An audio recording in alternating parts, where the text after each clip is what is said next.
So I am so nervous. I haven't sat down and tried to do like this talking kind of video or sit down chatting in a long time.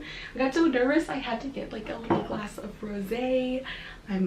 This is the third or fourth time that I'm starting over, but I think that I'm ready. I kind of figured out my settings on my camera, and I think let's just get started.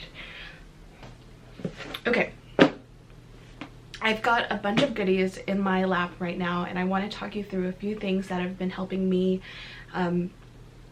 feel like I have some control over this quarantine pandemic situation, and I think that they're going to be really helpful to share if you want to try to be more mindful, if you're struggling with anxiety during this time, if you're looking to create and establish new habits.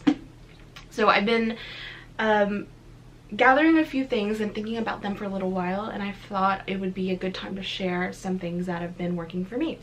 So I've been using this 2020 Fit Planner journal from Blogilates for, this is my first one. So I got it in October of 2019 because I was so ready to start 2020 off right. I wanted to make sure that I had everything in place, and then, you know, shit hit the fan.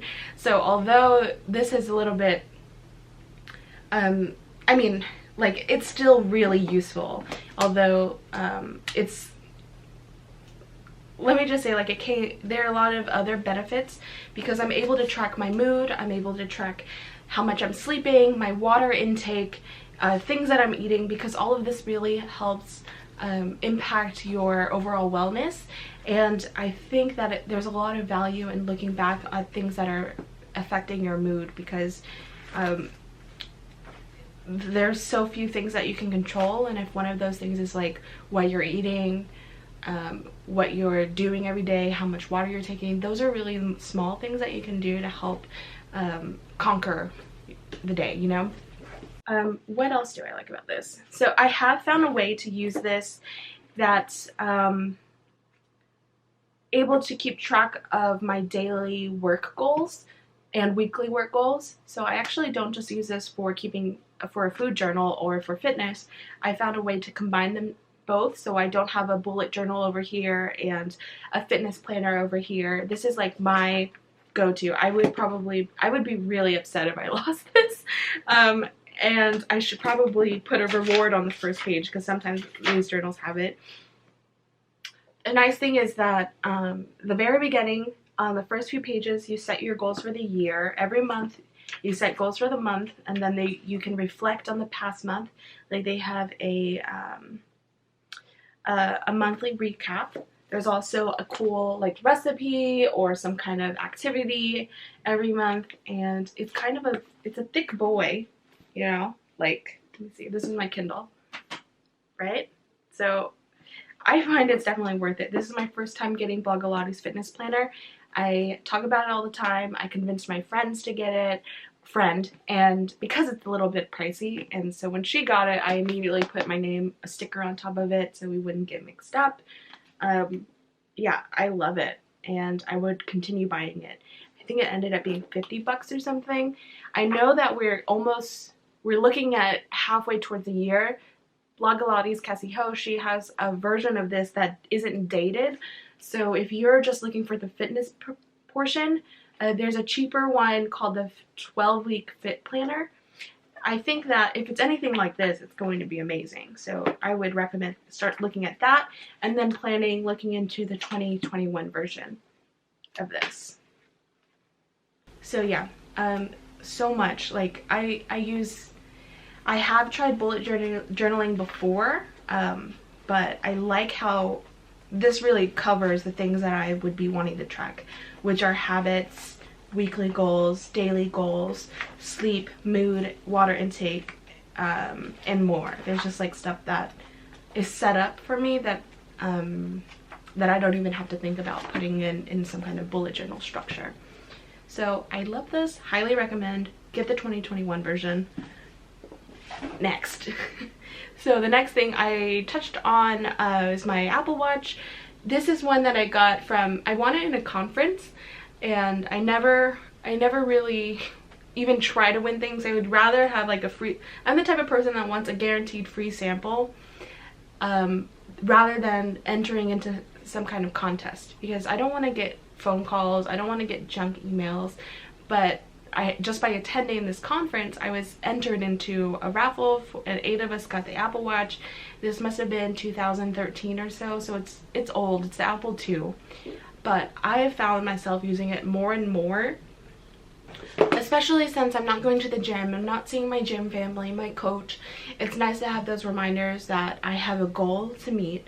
I was really ambitious in April, and I wanted to close all my rings, which are like activity where you get your heart rate up to a certain level and you're active for 30 minutes a day, and I thought I could do it, but it was so hard. Even like movement has to reach a certain level of your heart rate, and I wasn't even closing that ring. So for the month of May, I'm trying to be a little bit, I scaled back. I said, don't close all your rings, I just want to close the movement ring. Fingers crossed on that. Okay, so we talked about the bullet journal, talked about the Apple Watch. I already I gave you a little preview of the other thing. So it was actually maybe late last year that I got the Kindle, or the Kindle Paperwhite. I had one that was really old, and before then I had a Nook. You guys remember Nooks? But I love it. I love taking it out of the case. I have this nice leather case from Amazon, but it's so light.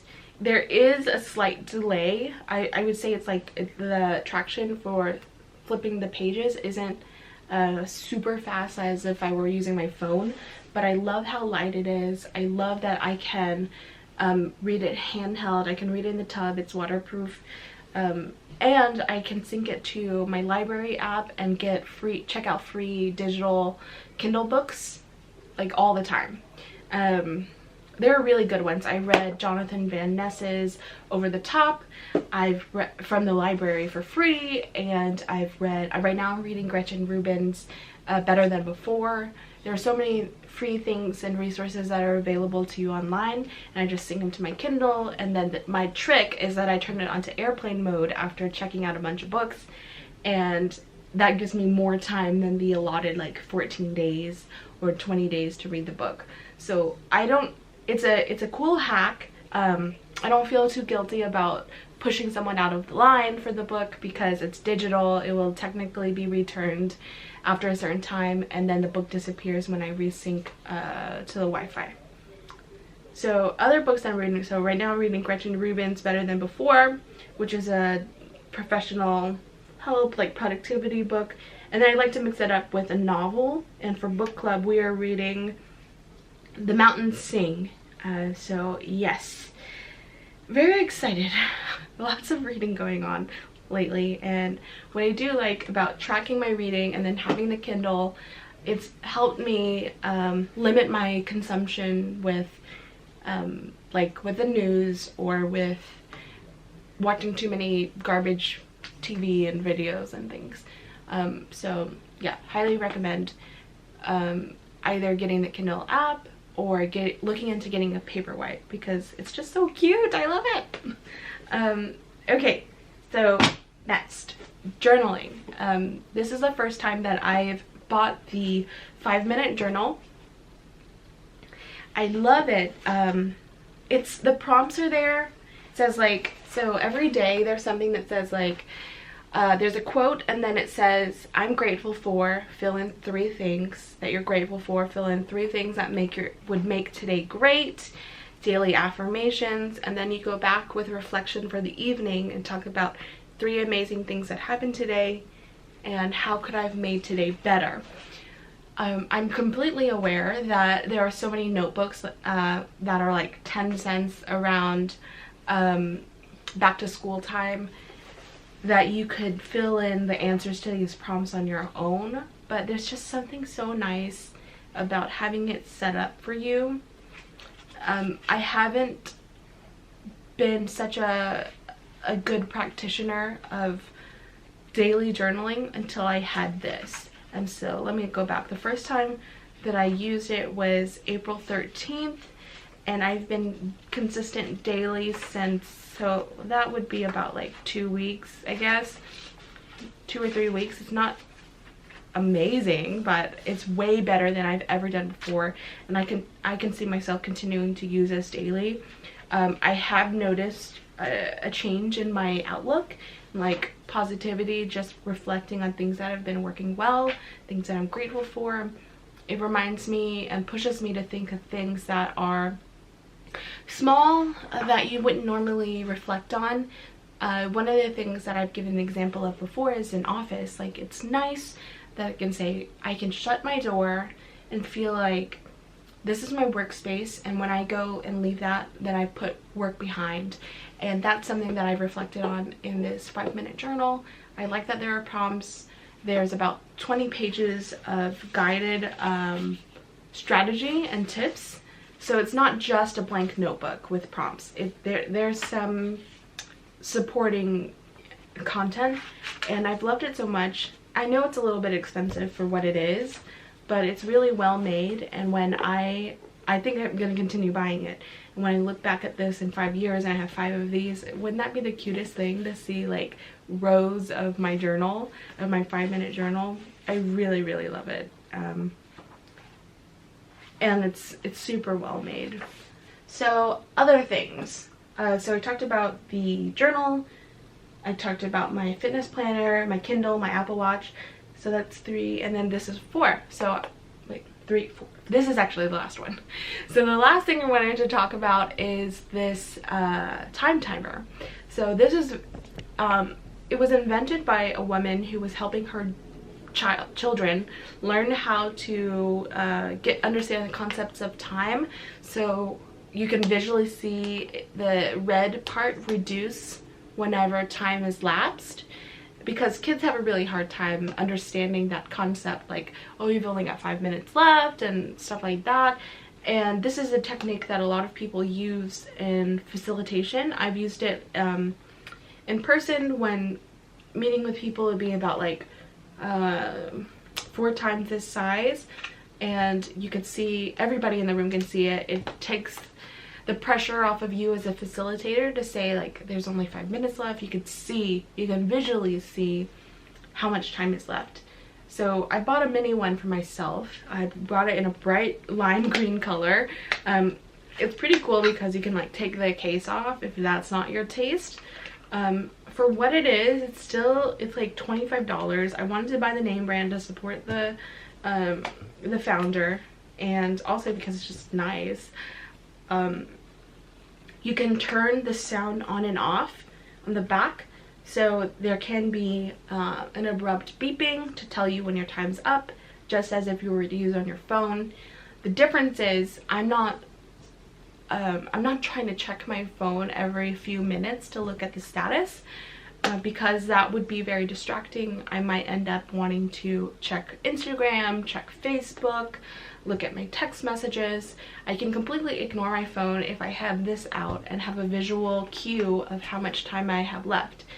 The other thing that I like to do is that I'll give myself 30 minutes for a task, and I find myself being a lot more productive when I have this turned on. I don't use it every day. I use it when I'm leading a meeting. I use it when I feel really distracted and I just need some extra support and extra push.